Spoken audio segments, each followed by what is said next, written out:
சிறு பஞ்சமூலம். ஆசிரியர் காரியாசான். சமயம் சமணம்.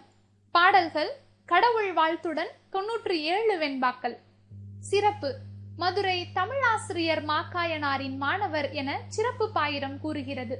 இவரும் கணித மேவியாரும் ஒரு சாலை மாணாக்கராவர். 5 வேர்கள்: கண்டங்கத்திரி, சிறுவழுதுணை, சிறுமல்லி, பெருமல்லி, சிறுநெருஞ்சி. ஒவ்வொரு பாடலிலும் கூறப்பட்டுள்ள 5 கருத்துக்களும் மக்கள் மனநோயை போக்குவன. பெரும் பஞ்சமூலம். வில்வம், பெருங்குமிழ், தழுதாழை, பாதிரி, வாகை முதலியனவற்றின் வேர்கள். இவரை மாக்காரியாசான் என்று பாயிரச் செய்யுள் அடைமொழி கொடுத்து சிறப்பிக்கிறது. மருந்தால் பெயர் பெற்ற நூல்.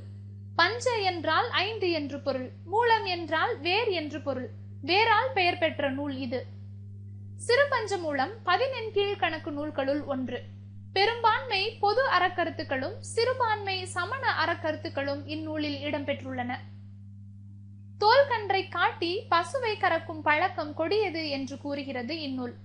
கண்வனப்பு கண்ணோட்டம், கால்வனப்பு செல்லாமை, எண்வனப்பு இத்துணையாம் என்றுரைத்தல், பண்வனப்பு கேட்டார் நன்றென்றல், கிளர்வேந்தன் தன்னாடு வாட்டான் நன்றென்றல் வனப்பு.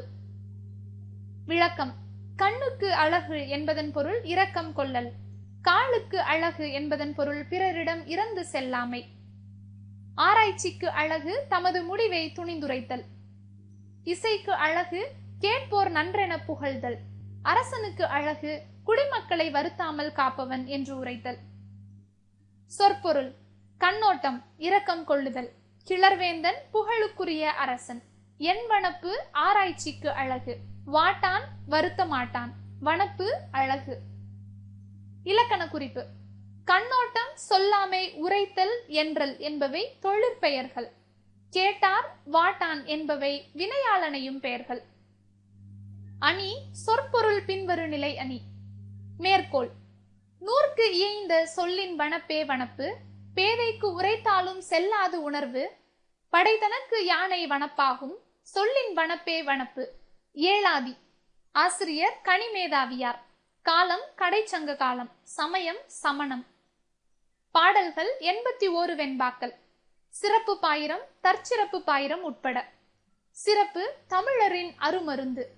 ஏலத்தை முதன்மையாக கொண்டு லவங்கம், சிறுநாவற்பூ, மிளகு, சுக்கு, திப்பிலி ஆகியவற்றினால் ஆன மருந்து பொருளே ஏழாதி.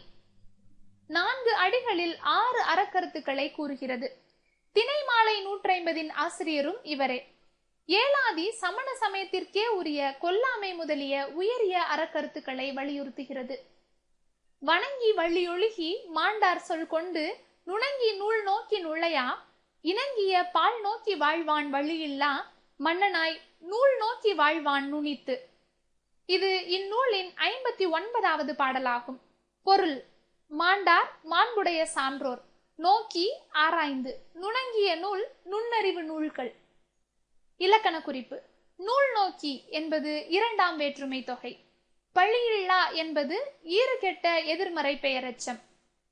மேற்கோள்: தாய் இழந்த பிள்ளை, தலை இழந்த பெண்டாட்டி, வாய் இழந்த வாழ்வினார், வணிகம் போய் இழந்தார், கைத்தூண் பொருள் இழந்தார், கண் இளவர்க்கு ஈந்தார் வைத்து வழங்கி வாழ்வார். என்னோடு எழுத்தின் வனப்பே வனப்பு.